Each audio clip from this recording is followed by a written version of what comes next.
नमस्कार। स्वभाव से स्वाभिमान तक इस संसार में किन्हीं दो व्यक्तियों का भी स्वभाव एक जैसा नहीं हो सकता। जिस तरह से रूप रंग अलग अलग हैं, उसी तरह से प्रत्येक व्यक्ति का स्वभाव भी अलग अलग अपना निजी होता है। यह स्वभाव ही हमारी पसंद और नापसंद का कारण बनता है। किसी व्यक्ति का स्वभाव अच्छा है तो हमें पसंद आता है, किसी व्यक्ति का स्वभाव अच्छा नहीं है तो हम उसे पसंद नहीं करते। कहने का भाव ये कि स्वभाव व्यक्ति के जीवन के अंदर बहुत बड़ी भूमिका अदा करता है। दो शब्दों से मिलकर निर्माण हुआ है स्वभाव का, स्व और भाव। स्वयं स्व का ही विस्तार है। स्वयं यानी मैं, मेरा यानी सेल्फ। जैसे यह कमीज मेरी है लेकिन मैं ये कमीज नहीं हूं। यह दहे, यह शरीर मेरा है लेकिन यह शरीर मैं नहीं हूं। इसी स्व को लेकर बहुत सारे शब्द हमें देखने और सुनने को मिलते हैं, जैसे स्वेच्छा, स्वधर्म, स्वानुभूति, स्वाभिमान, स्वदेश, स्वार्थ, स्वराज इत्यादि। ये सारे शब्द हमारी निजता की ओर इशारा करते हैं। कुरुक्षेत्र के मैदान में अर्जुन बहुत सारी जिज्ञासाएं लेकर भगवान श्री कृष्ण के सामने खड़ा था। अर्जुन ने जब पूछा कि अध्यात्म क्या होता है, तो भगवान श्री कृष्ण ने बड़े ही सरल शब्दों में अध्यात्म की व्याख्या करते हुए कहा, स्वभावो अध्यात्म उच्यते, यानी स्वभाव ही अध्यात्म है। अध्यात्म का अर्थ है अपने को जानना, और अपने को जानने के लिए स्वभाव को जानना बहुत जरूरी होता है। जब तक स्व है तब तक हमारी देह है, शरीर है, सुख है, दुख है, राग, द्वेष, इच्छा, प्रीति, प्यार इत्यादि सब है। और इन्हीं सब के जरिए हमारा मन, बुद्धि, चित्त अनुभव करता हुआ, चिंतन करता हुआ, स्वाध्याय करता हुआ, उनको जानता हुआ हमारे मन के भीतर एक संसार का निर्माण करता है। वह संसार हमारा अपना निजी होता है।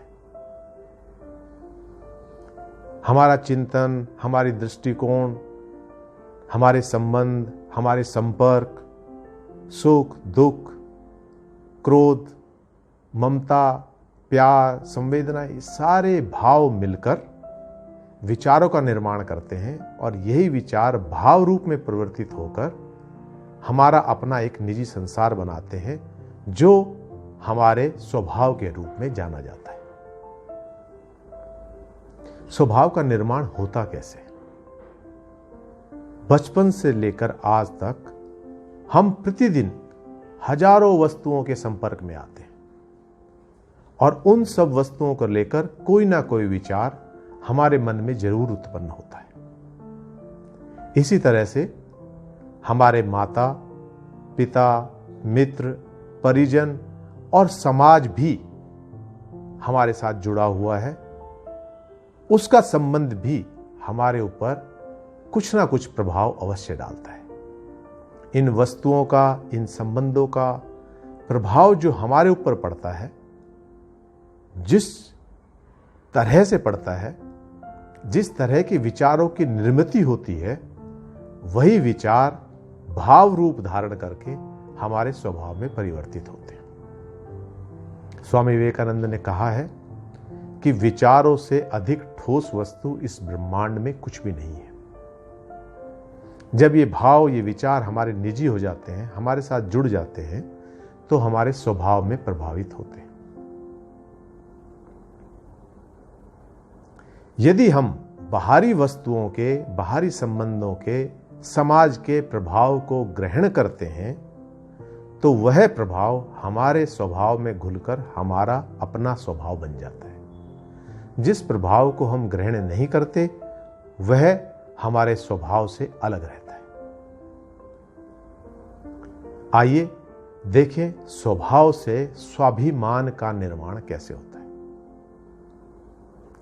एक व्यक्ति जो रोज शाम को अपने वरांडे में बैठकर भोजन करता था, उसी समय गली का एक आवारा कुत्ता भी वहां आ जाता था और प्रतिदिन वह व्यक्ति उस कुत्ते को एक रोटी डाल देता था। एक दिन उसे किसी निमंत्रण पर बाहर जाना था, किंतु कुत्ता अपने निर्धारित समय पर घर पहुंच गया।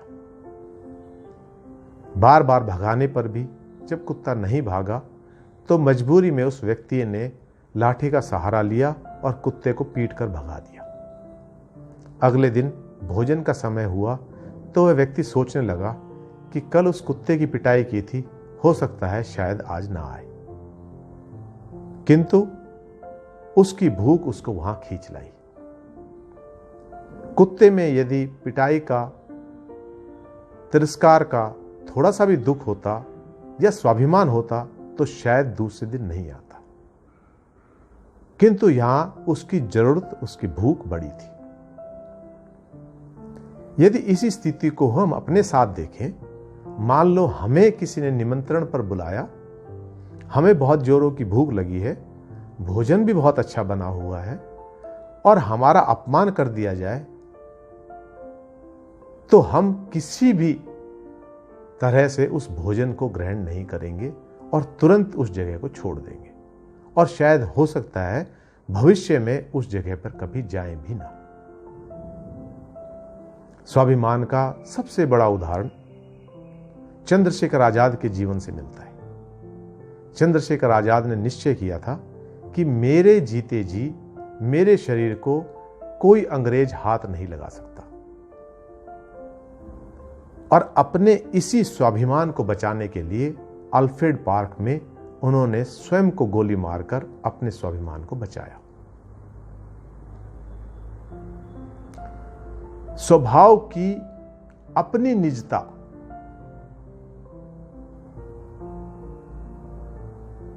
वही स्वाभिमान में परिवर्तित होती है।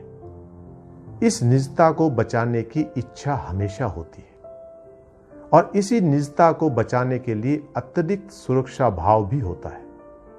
निजता की रक्षा, निजता के प्रति विशेष संरक्षण और सतर्क भाव ही स्वाभिमान कहलाता है।